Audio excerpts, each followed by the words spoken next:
Captain, before we close out our EVA, we understand that there are young people in Houston today who have been effectively touring our country, young people from countries all over the world, effectively touring our country, had the opportunity to watch the launch of Apollo 17, hopefully had an opportunity to meet some of our young people in our country, and we'd like to say, first of all, welcome, and we hope you enjoyed your stay. Second of all, I think probably one of the most significant things we can think about when we think about Apollo is that it has opened for us being the world, a challenge of the future. The door is now cracked, but the promise of that future lies in the young people, not just in America, but the young people all over the world, learning to live and learning to work together. In order to remind all the peoples of the world, in so many countries throughout the world, that this is what we all are striving for in the future, Jack has picked up a very significant rock, typical of what we have here in the Valley of Torres Littrow.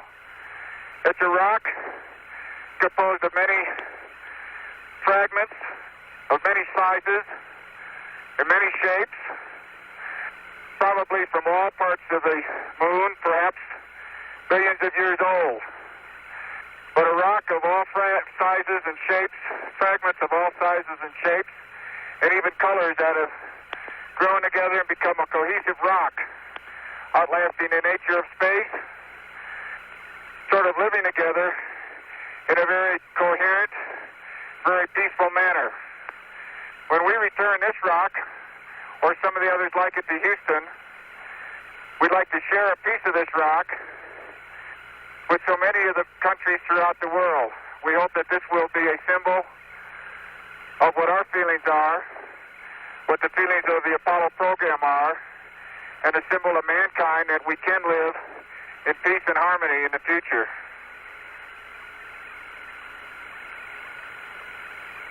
A portion of a rock will be sent to a representative agency or museum in each of the countries represented by the young people in Houston today.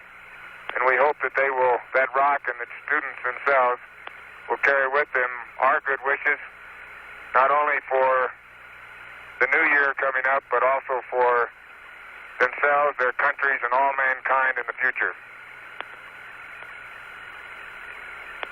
Put that in the big bag, Gino. In the big bag.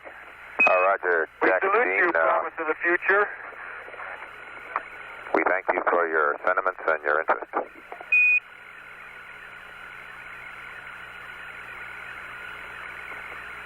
And now, let me bring this camera around.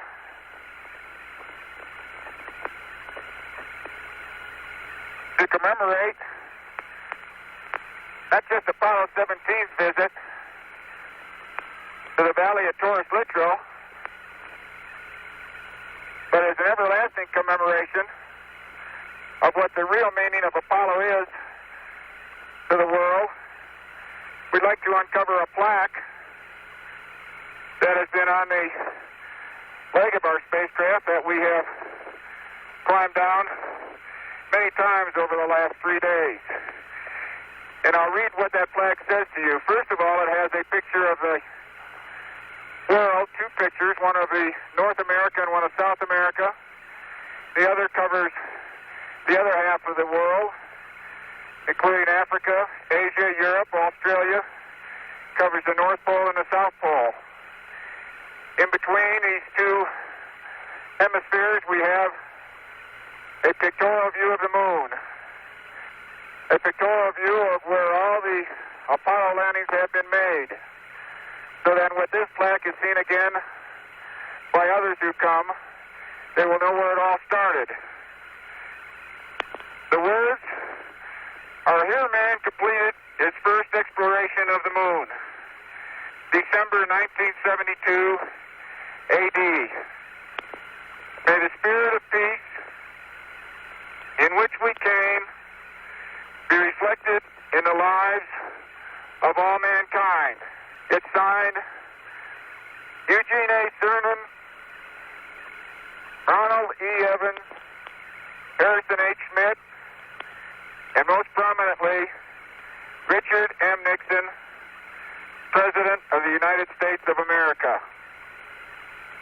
This is our commemoration that will be here until someone like us, till some of you out there who are the promise of the future, come back to read it again and to further the expiration and the meaning of Apollo.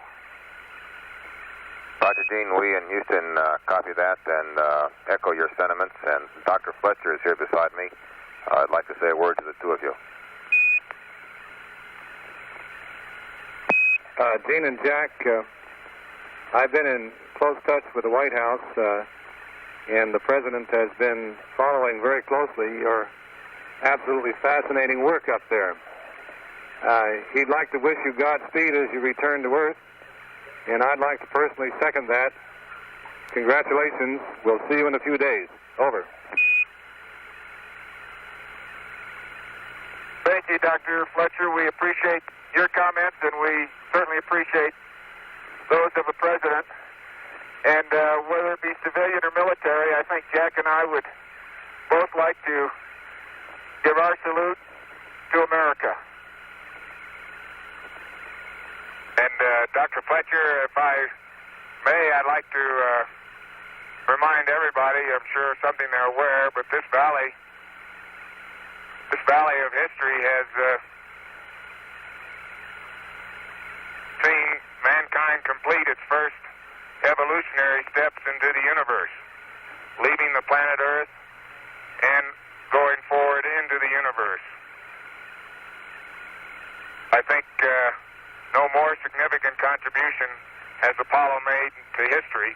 It's not often that you can foretell history, but I think we can in this case. And I think everybody ought to feel very proud of that fact. Thank you very much. We'll see you in a little bit. Okay, Dave, let's go to the